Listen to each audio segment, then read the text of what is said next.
ये गालिबन वही कंटेनर्स हैं जो जिनसे ये रास्ते रोके गए थे, अब ये साइड पे हटा दिए गए हैं क्योंकि यहाँ से तो रैली निकल गई है।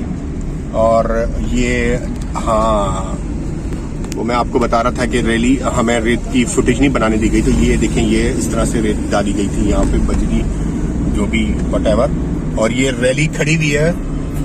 ये आप देख सकते थे ये रैली खड़ी है। ये रैली इस वक्त पीटीआई की चल रही है। मैं उतर के साइड पे उतर के इसको जरा